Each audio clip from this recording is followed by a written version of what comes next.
You're listening to Catholic Chicago on WNDZ 750 AM. During the next hour, the Archdiocese of Chicago brings you programs about the people, events, and issues that touch our lives. Welcome to Catholic Chicago.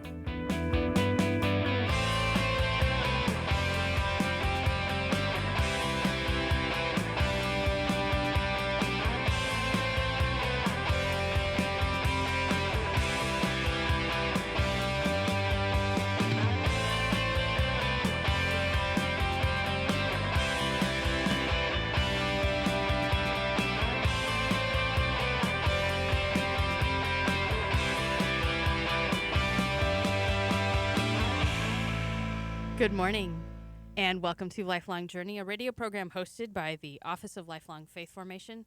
My name is Clarissa Aljentera, and I'll be your host this morning. I work in the office as a ministry coordinator, and with me this morning on the phone is the one and only Father Chuck Dahm. Good morning, Father Chuck. Good morning. Good to be here. How are you this morning? How is your Lent coming along? Very well, thank you. Very nice. We're kind of limited on what we can do outside and getting into church and so forth. But what we can do internally in our homes is wide open to us. So we have a great opportunity to do more reflection and prayer and commit ourselves up once again to Jesus Christ. Yeah, no, that's very true. It's always interesting how quickly Lent moves along. You know, it feels like it just started and we still have a little bit ways to go, but it's always a journey, whether it's in COVID times or even, pre or even post-COVID times. Yeah, right. So, for those of you who don't know Father Chuck is a longtime priest here in the Archdiocese of Chicago. I've known him for a few years now, especially in my role in the Office of Lifelong Faith Formation. But this morning we invited him to come on to talk specifically about kind of the teen dating violence program he helps oversee, and that's been part of the Archdiocesan programming for a number of years now. So, Father Chuck, if you wouldn't mind introducing yourself to our audience, who you are, how long you've been here, and some of the ministries that you're engaged with. Okay, well, thank you. I've been in the Archdiocese of Chicago. First of all, I grew up here. I went to Fenwick High School, Notre Dame University, and then I joined the Dominicans. I went to Latin America, came back, and I got involved in peace and justice work in Chicago, and then I became pastor of St. Pius V Parish in the Pilsen neighborhood, which is largely Mexican immigrants. So I was pastor there for 21 years, and then I stayed on to help my successor for another 7 years. And during that time, we developed a lot of ministries. And one of the principal ones was on domestic violence. And we saw very quickly the importance of dealing with teens because teens are learning about violence and experiencing it. So we have to help them. So that's what we're talking about today. So after I stopped being pastor, I want to say in 2007, I started going to other parishes in the Archdiocese, preaching in all the masses on a weekend. So I've done that in 175 parishes in the Archdiocese. And after I preach, or during my homily, I invite people to form a parish ministry around domestic violence, which includes teen dating violence. And we have about 100 parishes that have some group that is working on that in the parish. Of course, those activities are reduced this past year because of COVID, but we have a big network in the diocese working on this issue of family violence. So that's my story, and I've really enjoyed this work because I can see how positively it is received by people. I can tell you, I don't get applause for my sermons unless I preach about domestic violence. People are so happy to hear about it because it's a topic that is never touched upon. And that goes for teen dating violence as well. Yeah, I'm kind of curious.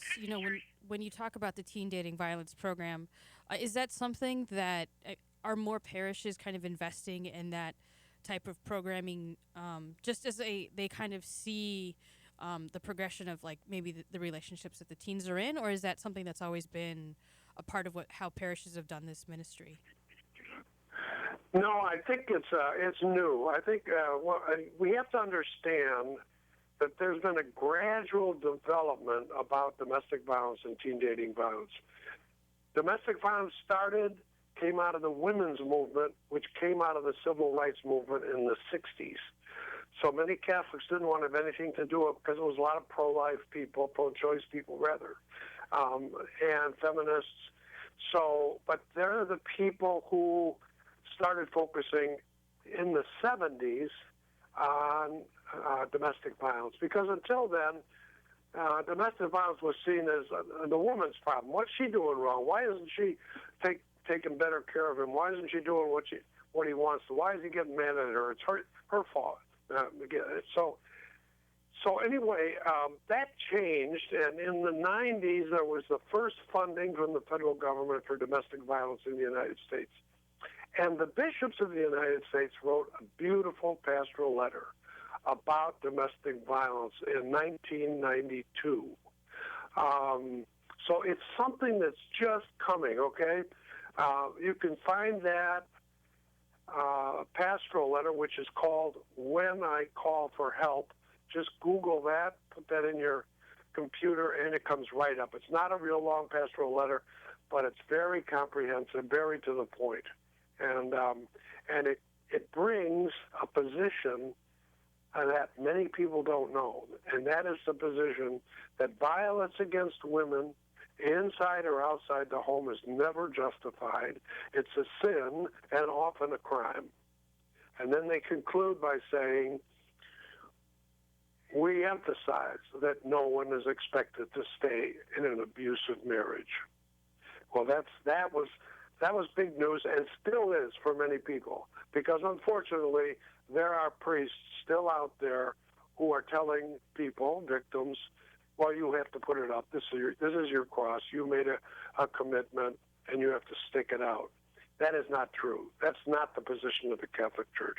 No one should stay in an abusive marriage. That's the position of the Catholic Church. And that goes, of course, for teen dating violence, no? Mm-hmm. So we'll investigate a little bit more. But so that's the Catholic teaching on this. And teen dating violence came after that, after the 1990s, okay? It's not mentioned in the pastoral letter, but now we know how teen dating violence can lead even to domestic violence. Wow, that's like such a rich history of both how the movement came about, but kind of in society as a whole, but then also kind of the words that have come out from our own bishops in terms of how this looks and how it'll evolve. Let's go ahead and take a short break, and then we'll come back a little bit more, and I'll ask a couple more questions. Thanks so much.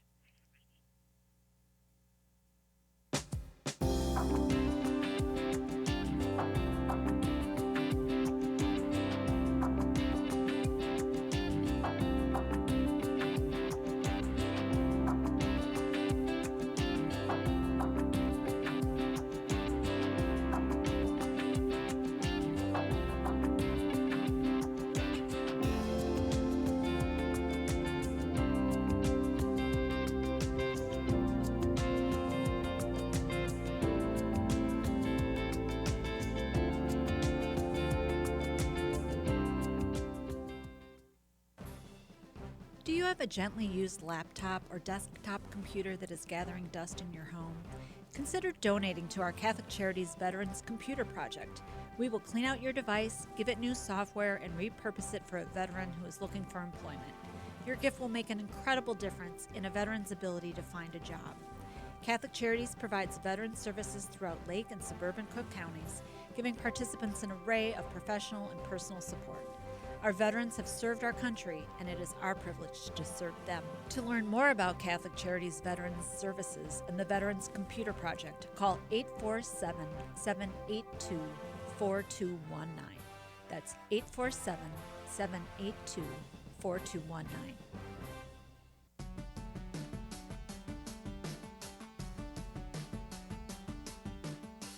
Hello, I'm Cardinal Blaise Supich. I got my COVID-19 vaccination, and you should too. It took just a few seconds and was painless. The Food and Drug Administration determined the new vaccines are safe and effective, and the Holy See, as well as the United States Conference of Catholic Bishops, has concluded getting the COVID-19 vaccine is an act of love of our neighbor and part of our moral responsibility for the common good.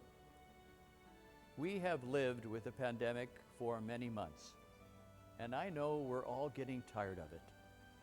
Vaccination is one of the most important ways you can protect your health and the lives of those you love and help bring the pandemic under control.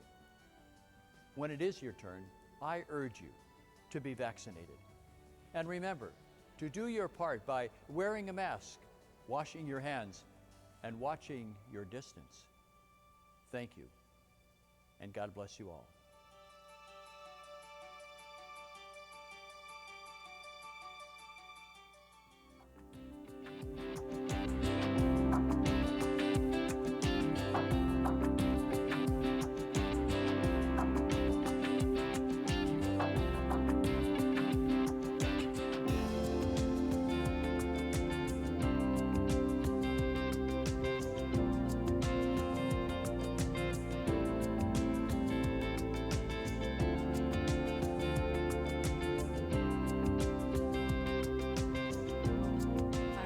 Good morning. We're back with Lifelong Journey, a radio program hosted by the Office of Lifelong Faith Formation in the Archdiocese of Chicago. This is your host, Clarissa Aljentera, and joining me this morning is Father Chuck Dahm. And we've been talking a little bit about the teen dating violence program.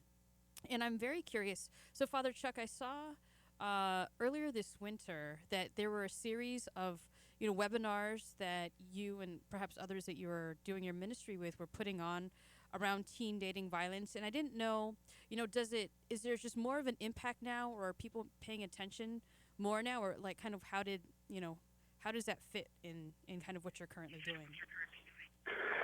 Yes, I think that what we're finding in the parishes that there is more interest in trying to help children and helping them to avoid violence and teen dating violence in particular, but also all kinds of violence. So, yeah, there is, and how is that demonstrated or recognized? Well, they want a speaker to come and talk to parents or talk to the children. We ourselves encourage parishes to do that, because we have speakers who will go out. These are people who we have two women who are just magnificent. This is what they do in their normal jobs. They work for domestic violence agencies, and they go to schools talking about teen dating violence and how to protect yourself, how to understand what is a healthy relationship and what is an unhealthy relationship.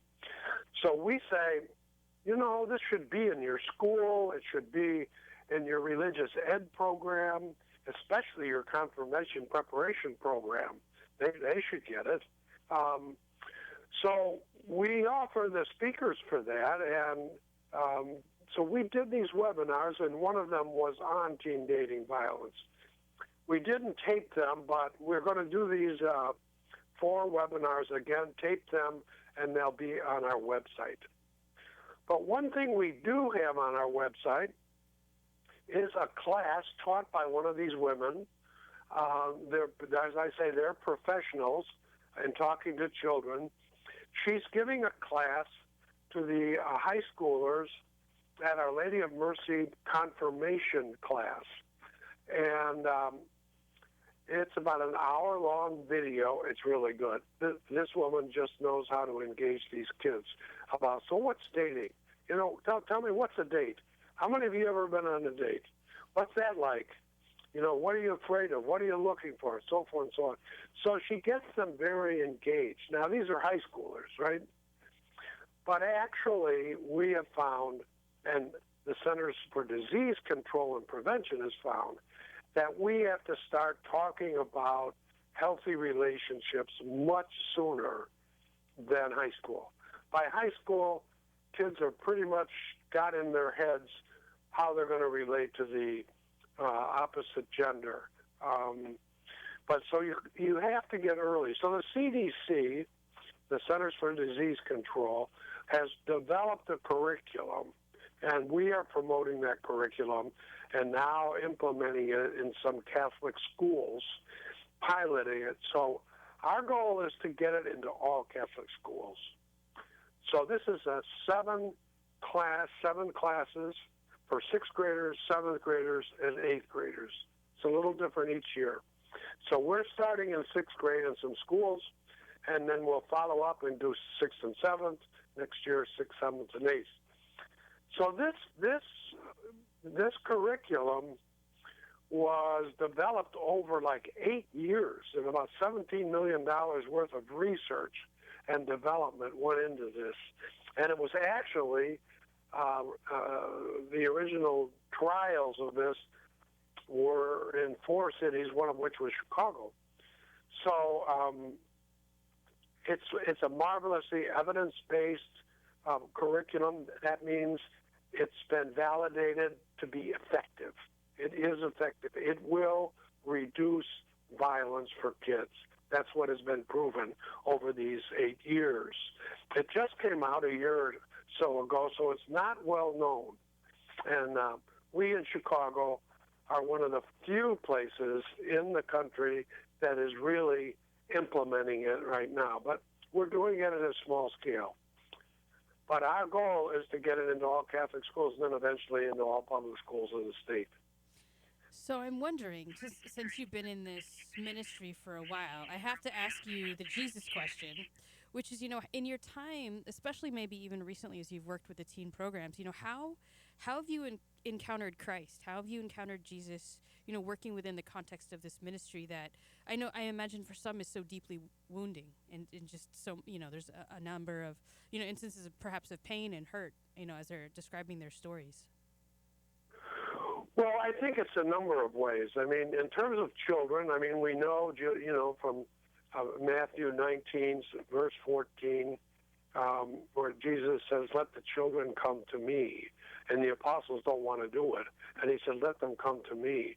And we know that he said, which is in Mark 9, verse 42, that those who cause any of these little ones to stumble, it would be better that they had a millstone tied around their necks and thrown into the sea.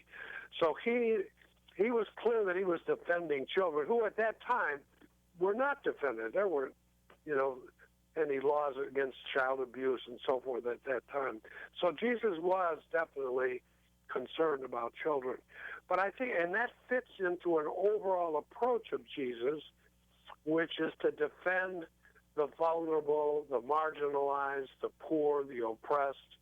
In Matthew 25, he said, he's separating in the final judgment. He tells the story of the king who separates the goats from the sheep. And he tells the sheep, you gave me to drink, you gave me to eat when I was hungry, you visited me, you took care of me when I was sick.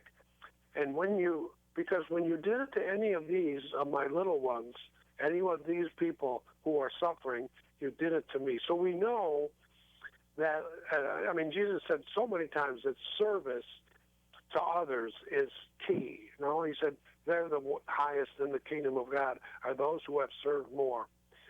So I feel like, when we discover, as we have in the last couple of decades, how the church has not responded to victims of domestic violence, has not responded to teens suffering, it wasn't on our radar. And I have to say, for much of the church, it's still not on our radar.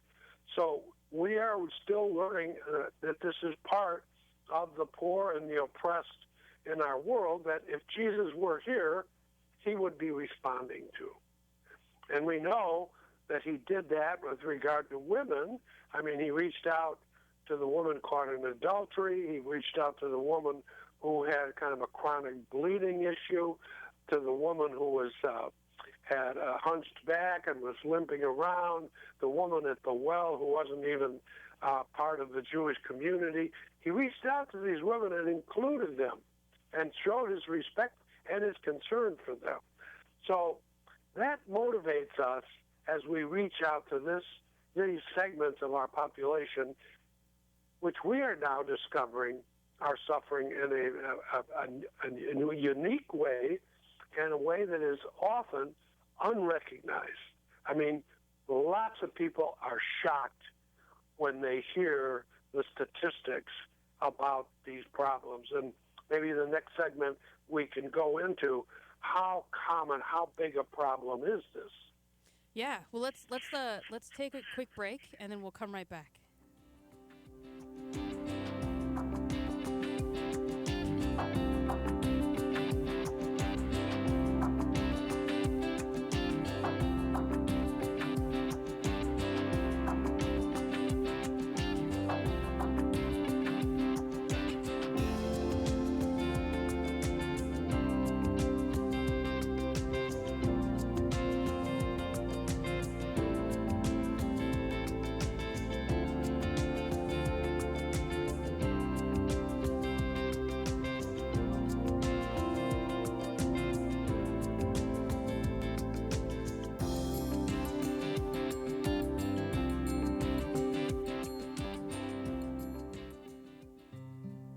Hey, it's Timothy Johnston here from Liturgy Training Publications. Over the past few months, I'm sure you've found yourself at home more, whether it's working from home or watching live stream masses on Sunday mornings. As we began adjusting to this at the beginning of the pandemic, one of the things I missed the most was gathering with friends at the parish. That's why we at LTP have created this new virtual gathering series called Living the Sunday Word. We meet virtually on Thursday evenings each week and reflect on the upcoming Sunday readings. And with that, we share stories to help us more fully reflect on the Word of God. I'm inviting each of you to join us, a group of friends meeting virtually from all parts of the country. So visit ltp.org for more information and to register. You won't want to miss this. There is so much waiting for you at Catholic Charities Senior Services. We offer programs and services to help make the most of every day. Friendships and fun are guaranteed at our drop-in senior centers. Our adult daycare centers offer enjoyment and greater supervision to seniors who need it, while their caregivers get a break. Holy Family Villa provides a beautiful, safe environment for seniors looking for short or long-term residential facility. And we offer assistance with senior benefits, care coordination, congregate and home-delivered meals, hospital transition, and much more. For more than 100 years, we have accompanied seniors through every transition in their lives, and we are here for you now. Catholic Charities is a name and an agency you can trust. Call Senior Services today at 312-655-7700. That's 312-655-7700.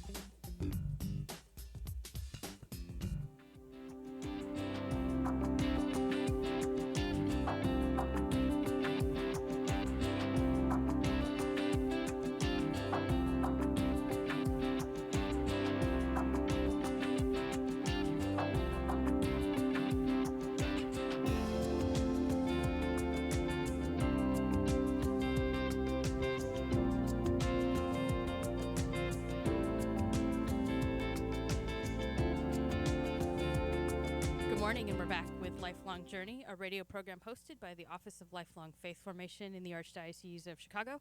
This is Clarissa Aljentera, your host, and I'm on the air with Father Chuck Dahm, and we've been talking about teen dating violence. Before we went to break, Father Chuck, you mentioned statistics, but actually before we get into that, I really like to ask my guests, is there a personal story that you have over the years, because you've been in this ministry for several years now, that really touches your heart, that helps, really illustrate, where there was something memorable, perhaps, or really life-changing about, your experience in this ministry?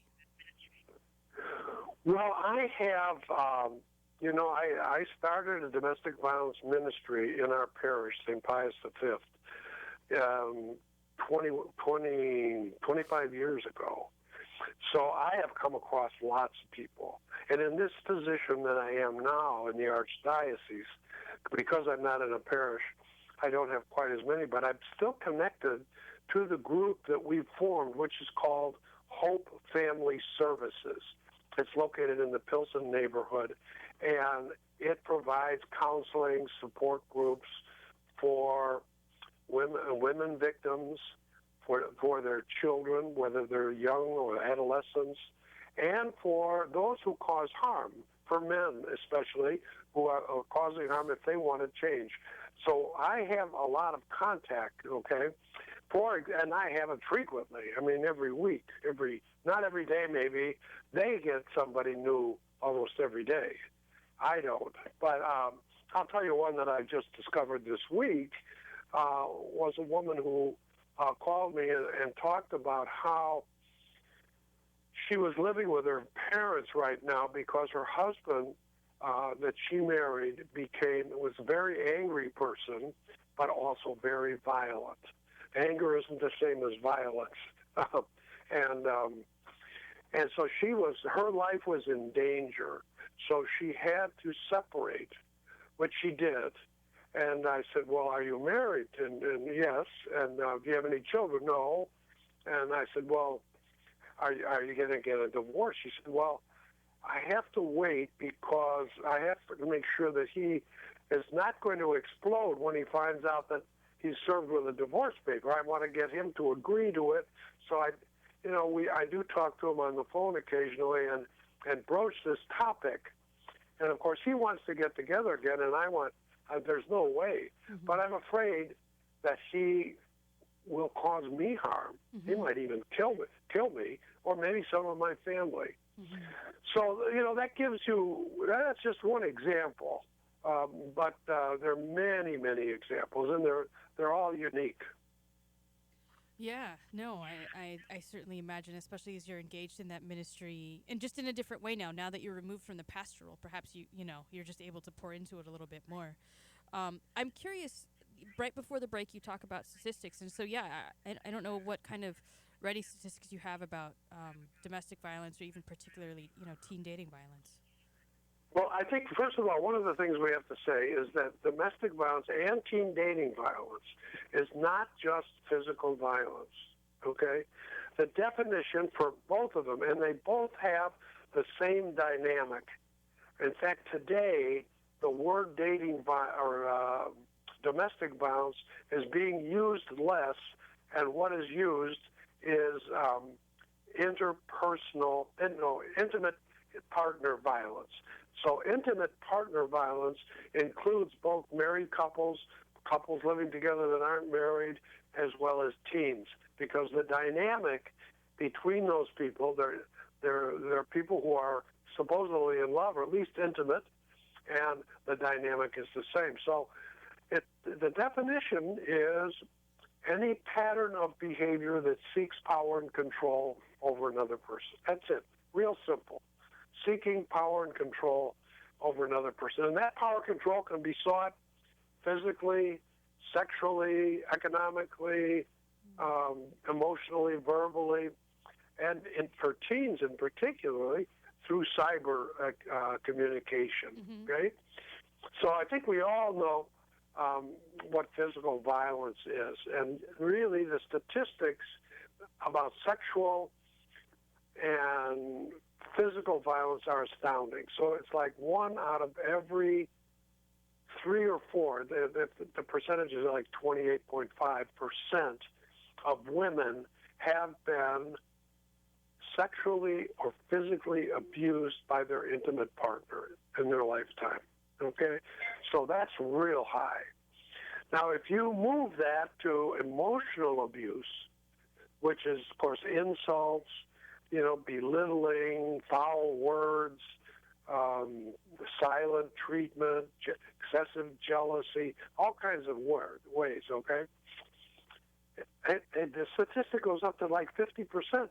It's like 1 out of every woman that's in a relationship has some experience of that kind of abuse, okay? Yeah. And for teens in particular, The cyber problem is a huge. Do you actually, do you mind if we stop for a second? I really would like to do a little bit more of the cyber piece right after our break. Okay. Awesome. Alrighty. Thank you so much. Yeah, let's take a quick break and we'll come back.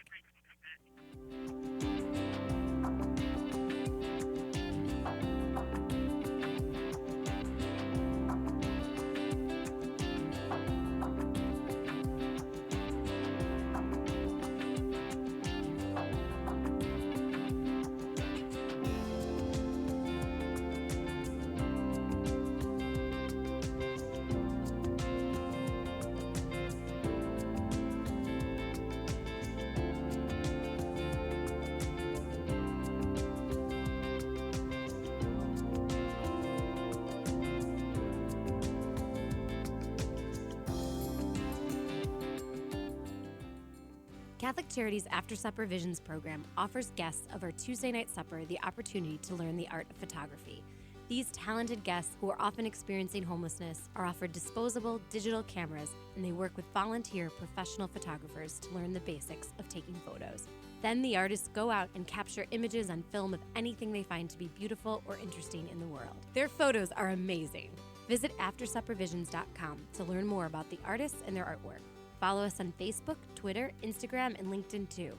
At After Supper Visions, we are developing film, talent, and hope.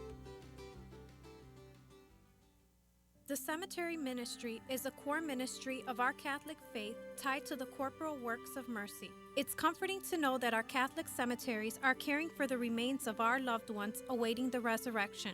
There are 44 Archdiocese of Chicago Catholic cemeteries willing to help you in your time of loss. Call 708-449-6100 or visit CatholicCemeteriesChicago.org. Catholic Cemeteries, serving the Catholic community since 1837. Throughout our nation and our world, people of all faiths have recently been joining fervently in all kinds of prayer. They have found that coming together in prayer is a source of comfort and strength. In this spirit of unity, the Archdiocese of Chicago has introduced a call to prayer, a telephone line dedicated to prayer. If you would like to join with another person in prayer, call 312-741-3388. This line is staffed from 9 a.m. to 9 p.m. daily with parishioners from across the Archdiocese of Chicago. These volunteers are here to listen to you, offer support, and pray with you. A call to prayer includes a 24-hour voicemail and email options as well. Experience this wonderful opportunity to join with people just like you who trust in the power of prayer. That phone number again is 312-741-3388. Let's pray together today.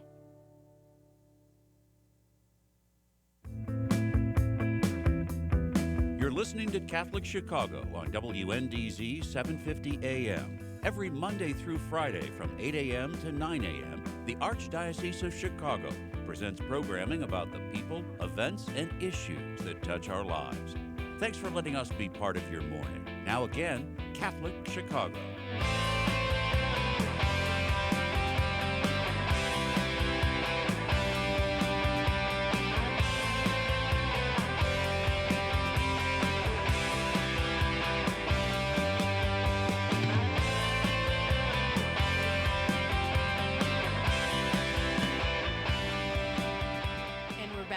Clarissa Aljentera talking to Father Chuck Dahm, and we've been talking about teen dating violence.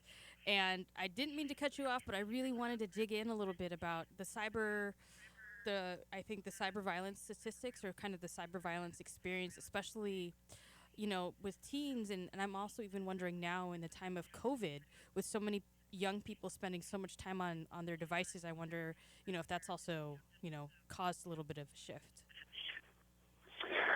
Yeah, certainly the cyber bullying, cyber control is something relatively new.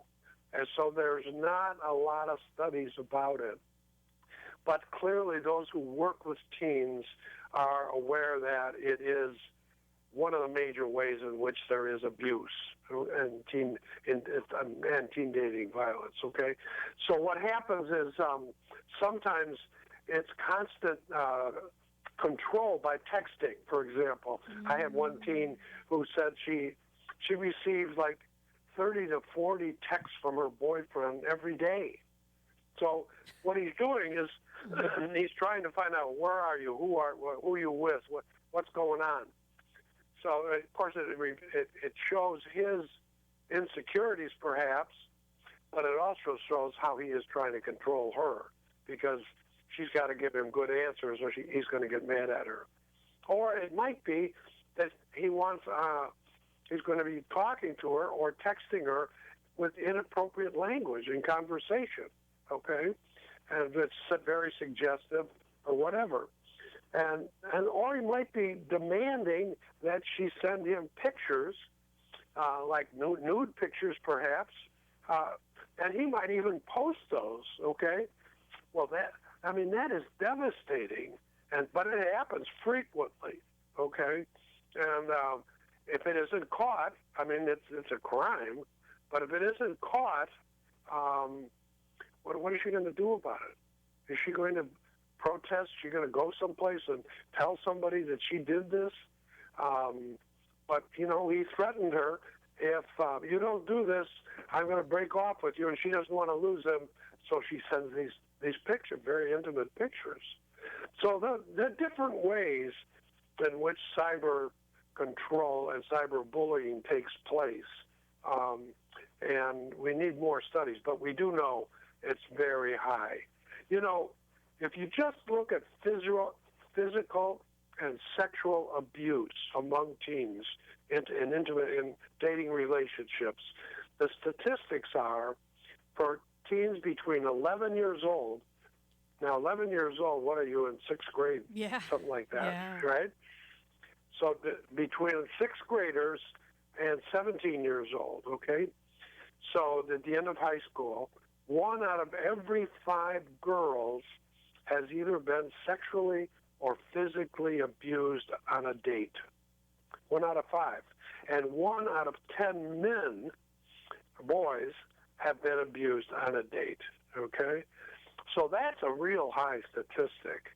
And that's just looking at physical and sexual. It's not talking about cyber. Mm-hmm. It's not talking about emotional and verbal abuse, okay?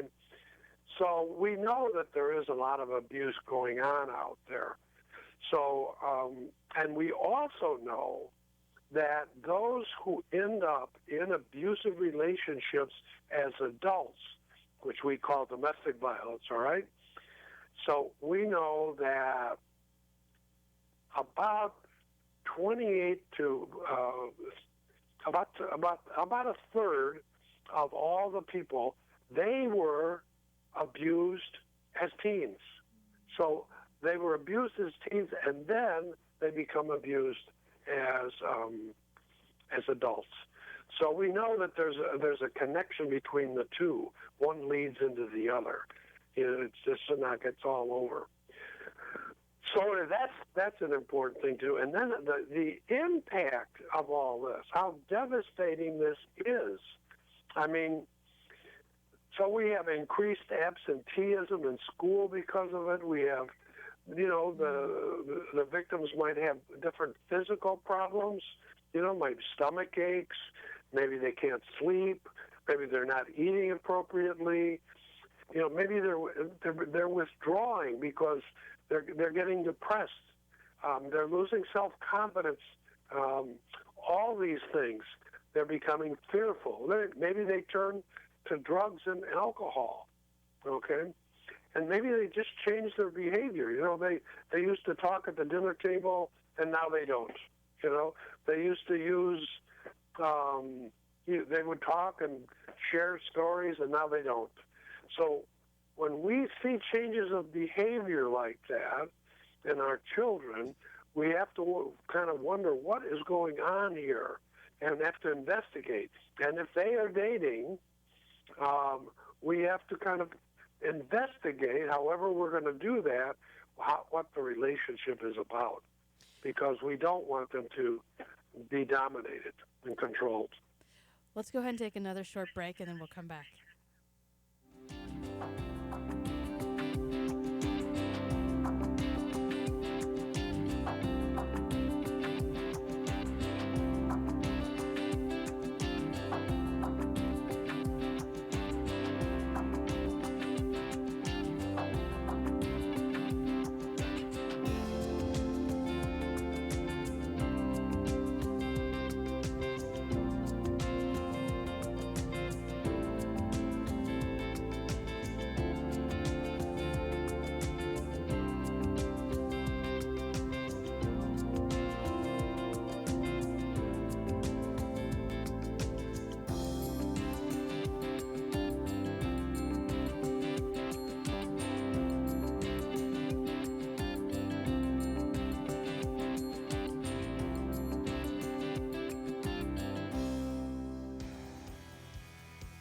Caring adults make all the difference in the lives of adolescents. Catholic Charities understands this, and our mentorship program provides a free opportunity for youth living in Lake County to spend time, virtually, with volunteers who genuinely care about them. This program is ideal for youths age 9 to 12 who may need support navigating the challenges of childhood and early adolescence. Our amazing volunteers serve as friends and role models who help youth recognize their strengths and empower them to reach their full potential. Catholic Charities conducts a thorough background check on every volunteer, and our program coordinator closely monitors and supports each relationship. Mentoring is a fun after-school program that is totally different from remote learning. Virtual group sessions help youth enjoy fun activities with their peers, too. We're connecting youth with great role models. Join us today.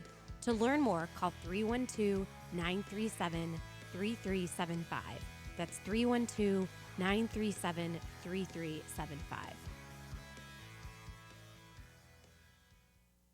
The Word Made Clear is exactly what its name implies.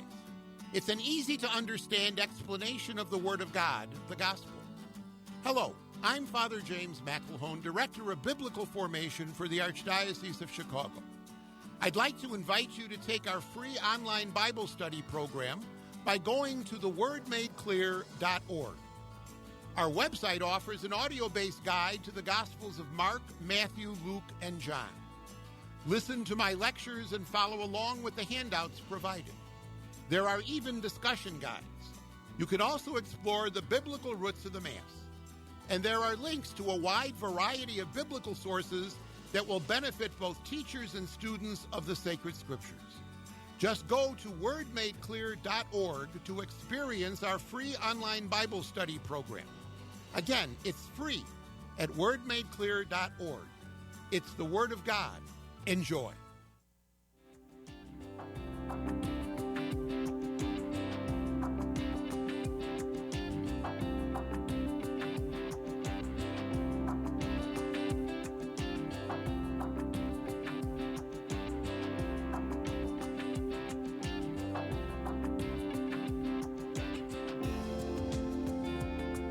Good morning, and we're back with Lifelong Journey, a radio program hosted by the Office of Lifelong Faith Formation in the Archdiocese of Chicago. My name is Clarissa Aljentera, and I'm with Father Chuck Dahm, and we've been talking a little bit about teen dating violence and domestic violence and the ministry that he's been engaged with.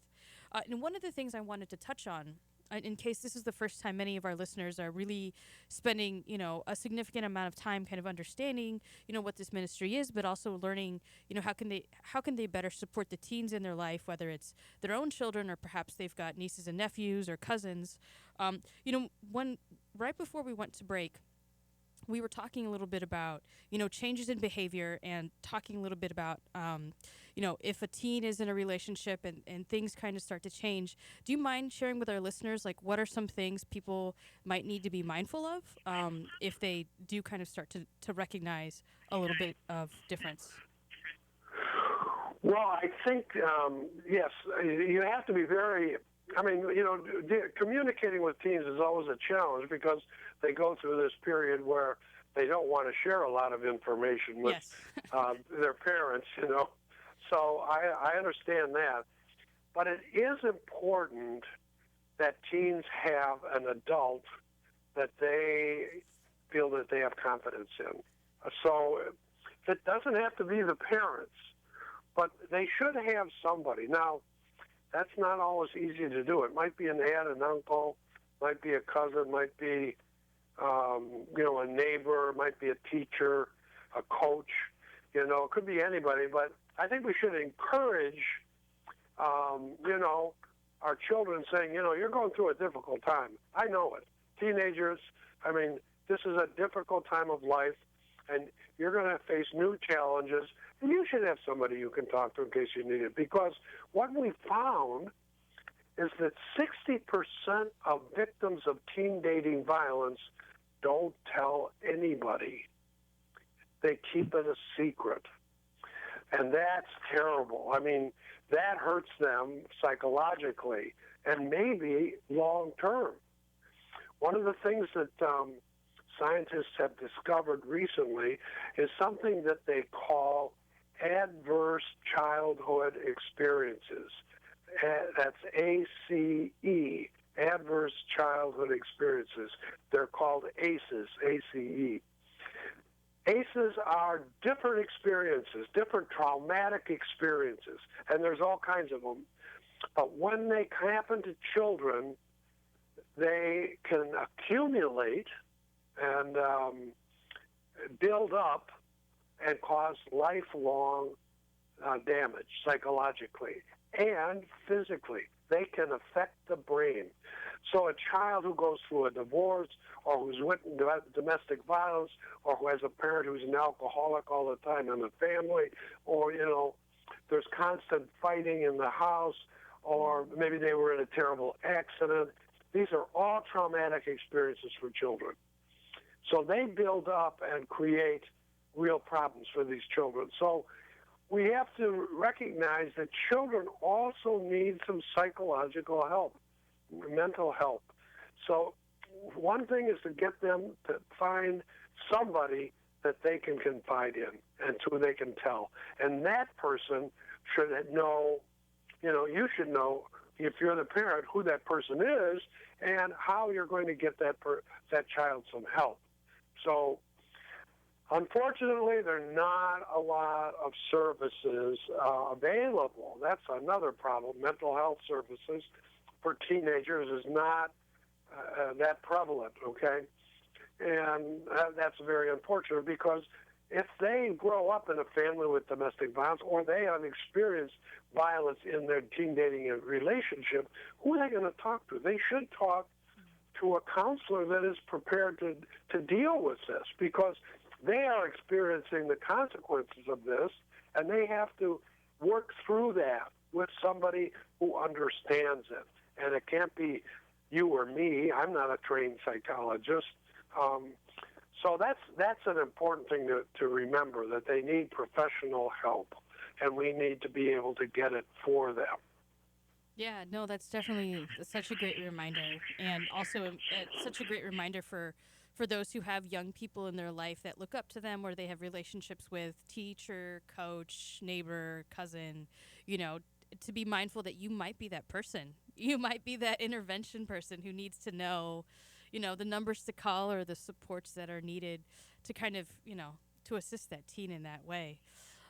Let's go ahead and can you tell me again the website of where some of the ministry stuff is located, and if you have I'd like to give you the National Teen Dating Hotline, yes, okay? Yes. If you want to take that down. So that's 866-331-9474.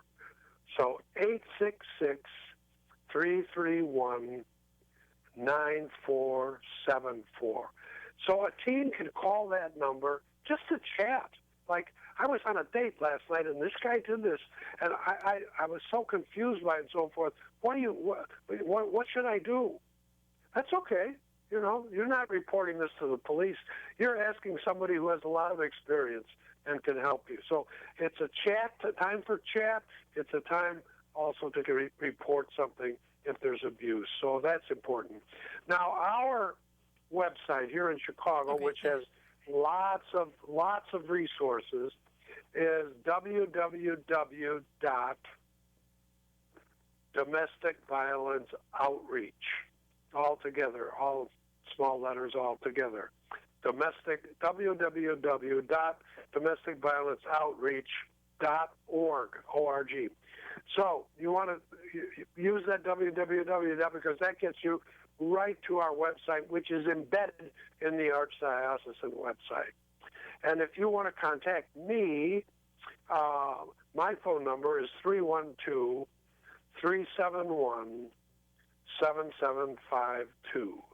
312-371-7752. And my email is C as in Canada, D as in David, A-H, M as in Mary, 13@gmail.com. Okay. So happy to talk to anybody who needs to or wants to. Well, let's go ahead and take our last break, and then we'll come back, and I've got a couple more questions. Thank you.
We invite you to watch Catholic Chicago this weekend, featuring a conversation with Cardinal Blaise Cupich and video highlights from across the Archdiocese. Here's host Todd Williamson.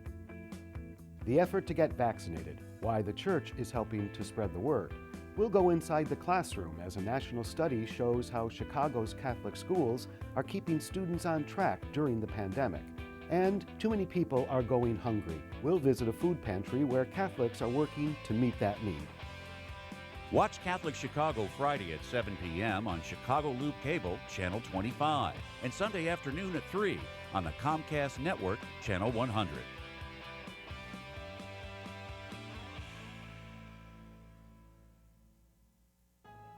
Catholic Charities staff members work every day to end poverty and homelessness. We do this on a one-to-one basis with anyone who asks for help. We also work with organizations who study these issues across our city, state, and nation. The Wilson Sheehan Lab for Economic Opportunities, or LEO, at the University of Notre Dame is one of these research centers. Through our partnership with LEO, Catholic Charities has gained valuable insights into scientific evaluation methods that determine the most effective interventions to help people avoid poverty and homelessness. Along with our experience and compassion, trusted research is helping Catholic Charities offer hope and so much more to anyone in need. For more information, visit CatholicCharities.net.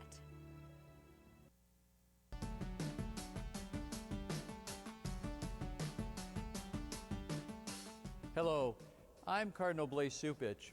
I got my COVID-19 vaccination, and you should too. It took just a few seconds and was painless. The Food and Drug Administration determined the new vaccines are safe and effective, and the Holy See, as well as the United States Conference of Catholic Bishops, has concluded getting the COVID-19 vaccine is an act of love of our neighbor and part of our moral responsibility for the common good. We have lived with the pandemic for many months, and I know we're all getting tired of it. Vaccination is one of the most important ways you can protect your health and the lives of those you love and help bring the pandemic under control. When it is your turn, I urge you to be vaccinated. And remember to do your part by wearing a mask, washing your hands, and watching your distance. Thank you, and God bless you all.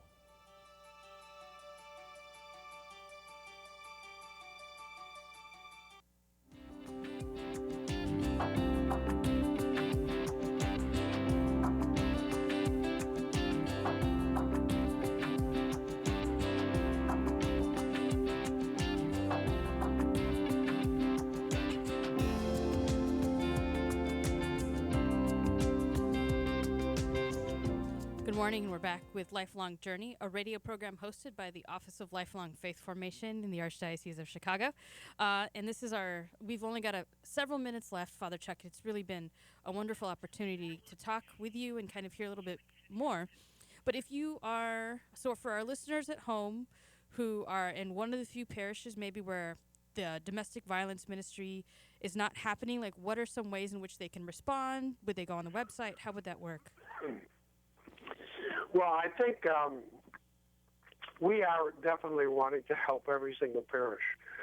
So I just need to have the invitation, and I will be happy to meet with the pastor, and I would encourage parishioners to address their pastor and say, you know, I heard about this,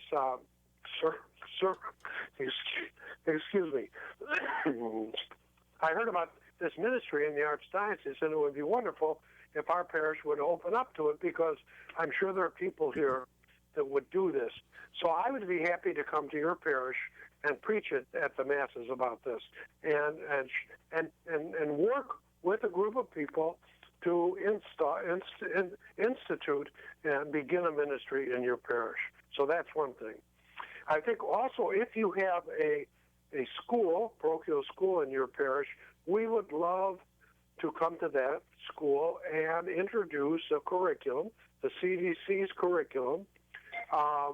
It's starting in 6th grade. It's very easy. As I say, it's just 7 classes in 6th grade, 7th grade, and 8th grade. And it's free. All the materials are free from from the Centers for Disease Control, and we provide coaching and training for the teachers. So it's real easy to do. And it doesn't take a lot of time, doesn't cost money, but it will have an impact on the students. It will help them stay safe. That's very, very helpful to hear that material. Do you mind sharing the website information again, so if people didn't catch it the first time, they can write it down now? Okay, so our website is www.domesticviolenceoutreach.org. It's very simple, www.domesticviolenceoutreach.org. Okay, that'll get you in there. And then do you mind saying the phone number for the teen dating violence hotline too? Okay, the teen dating hotline is 866-331-9474. 866-331-9474. I could give you also the National Domestic Violence Hotline. Yes, please. Which is 800-799-7233. 800-799-7233. Now, both these hotlines, although they're national, they know what services are available here in Chicago, for example. So they are a great resource. And again, you don't have to call because this isn't a 911 call. This is a call to find out what should I do or where can I find some services. They're going to help you do that. Even though they're national, they have the whole country mapped out where the services are. So feel confident to call them. It's free. Thank you so much. Father Chuck, it's truly been an honor to have you on talking about important ways in which people can kind of be involved and look out for the young people in their life, but also just to learn about how to engage their parish in a different way in this important conversation. Thanks so much for coming on. We look forward to speaking to you again. This is your host, Clarissa Aljentera, with the Office for Lifelong Faith Formation. Thank you very much.